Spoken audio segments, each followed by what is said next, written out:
This is one of the most insane mods on its way to Cyberpunk 2077 right now. We talked about CyberMod quite a few months ago now, but it has been getting consistent and regular updates, and it's one of those projects that kind of just adds in or attempts to add in all of those missing features that you hoped Cyberpunk 2077 would have. This thing is very work in progress. It's one of those mods that has crazy ambitions and even a lot of really cool features already that overhaul this world, but it definitely is not a bug-free experience. But at its core, CyberMod is really more of a framework, where many other mods created by a couple of authors are being built atop of it. For example, it does have this taxi data pack. You can now actually use Delamain services in Cyberpunk 2077. So take out your phone, call Delamain, you can have a cab sent to your position. It will arrive rather abruptly, but from there, you can literally just jump in, set a waypoint, and this taxi will drive you to that waypoint. And it'll try and get as close as possible to that location where you can jump out. Ever since doing that original Delamain quest, I really hoped this would actually be in the game, and now it is. And this doesn't just apply to cars. If you have some eddies to spend, you can take your very luxurious and much faster AV all around Night City that will drop you right at your location of choice. This too is a little jank around the edges, but honestly, between the taxi and the AVs in particular, this is a very practical fast travel alternative. Flying around isn't cheap. You're not going to just be able to use this whenever, but if you are towards the latter half of the game and are rich, this is a great way to get around if you don't want to just rely on fast travel all the time. But the real cornerstone feature around this mod is when it comes to the gangs and the overhaul it brings to the gangs in Night City, including a ton of additional options like joining gangs and other factions or even full-on gang wars. But one thing this mod doesn't fix is the food. Yeah, the food in Cyberpunk is still pretty pointless. But in real life, you actually need food, and a great way to get some food that genuinely tastes good is with today's video sponsor, HelloFresh. So this may come as a shocker to some of you, but I am incredibly lazy, and actually not that good of a cook either, which makes it all the more shocking that I made this. Yeah, that's me with some phenomenal looking stir-fry tacos, and it only took me like 15 minutes to cook this. HelloFresh offers a ton of different recipes, but my favorites, as you can imagine, are the quick and easy ones, because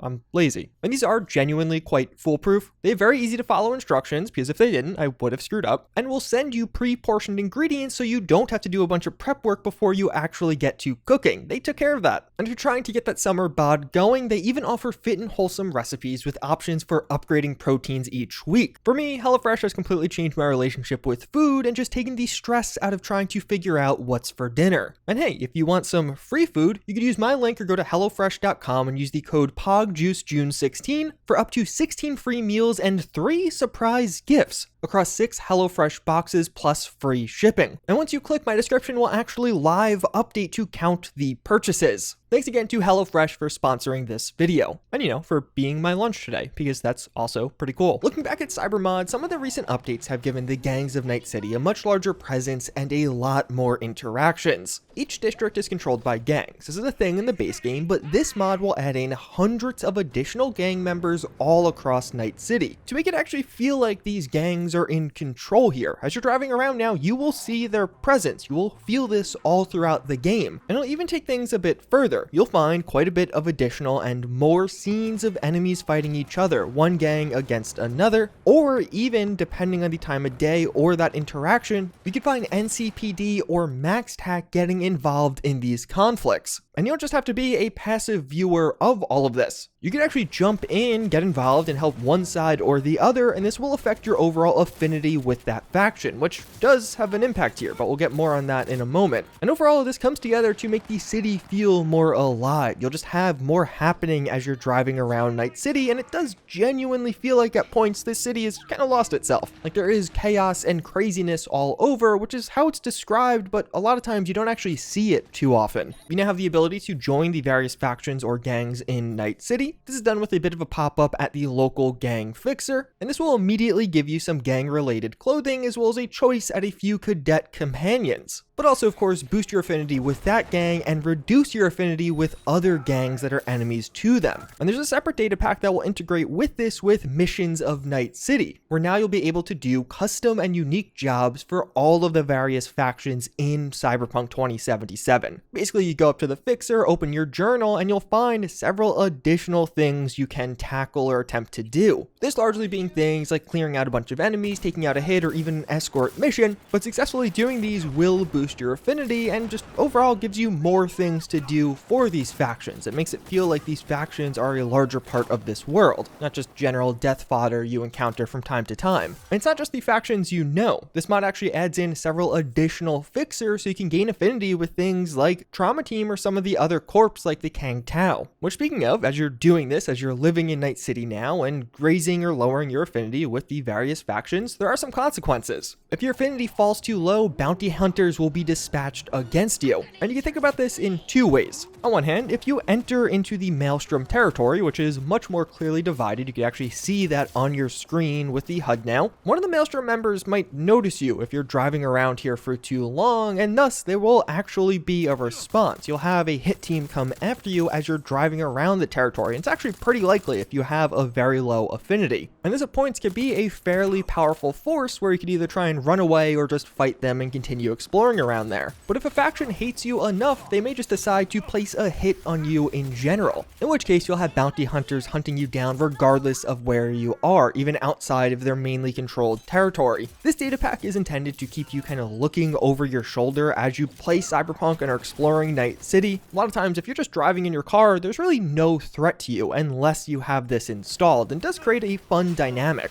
especially because you do kind of have to deserve it. It's not just going to happen, you have to piss these guys off enough to actually justify them coming after you. Although after dark, Night City will start to get pretty wild. This was a feature I highlighted the first go around, but at nighttime, larger scale conflicts will break out all across Night City as factions are going to start fighting for power. So you might stumble upon a scene of these two rival factions that are trying to each control a certain district of Night City actually getting into open conflict. And it really does change up that nighttime exploration. It makes it feel genuinely distinctive from exploring during the day because sometimes you stumble upon rather large conflicts. But this is one of those features the mod author is definitely adding to. They describe how in future updates even larger conflicts are coming, and the Badlands in particular will turn into a true and proper war zone during nighttime. This is all of those various factions and gangs do fight for control over there. This gameplay they shared that I'm showing you in the background is 50 NPCs basically going at a all-out war. This overall serving to really up the ante of exploration and again just make nighttime exploration feel a lot different. This mod overall is insanely ambitious. There are a ton of other modules I'm not even really highlighting all that deeply in this video that are in various states of working. There's an early implementation of survival components like sleeping in any place you like, so you can just lay down on the floor and go to sleep, eating things or drinking things, and even exercising for bonuses. Using the newly added easy estates on your computer, there are now more apartments you can buy and even businesses you can buy for generating extra eddies. And hey, if you really want to get onto the wild side of Night City, you could even be a joy toy if that's what you're after. Those are some of the things that are currently in this project in various states of working order again, but there's a lot on the horizon. This mod author has been insanely active when it comes to developing one of the most insane mods for Cyberpunk, where in the future he's adding things like more dramatic encounters between two gangs. So once you actually join a gang, you might have these little standoffs where one gang interacts with another, or even full-on character expansions like additional romance options with Judy, but actually scripted in this custom scene. This, of course, being very work in progress, but it is one of the more interesting things he's working on. As you could see how something like this could extend to the broader game and really create some interesting opportunities. This is one of those weird mods to highlight because on one hand, there is a ton of really cool and interesting content here. All of this is fully modular, so you could turn on the data packs or download whatever data packs you do want. But at the same time, it's definitely not a bug-free experience. It is clearly meant to be work in progress, but so incredibly ambitious that trying out or experiencing some of these features may just be worth a couple of bugs along the way. Overall, it feels like this is one of those mods that is truly adding in some of the missing or highly desired features into Cyberpunk finally. And if you do want to keep more up to date, I will have a link to their Discord down below. With that said though, as always again, I thank you all for watching. I hope you enjoyed this one, and I hope to see you all next time. Later.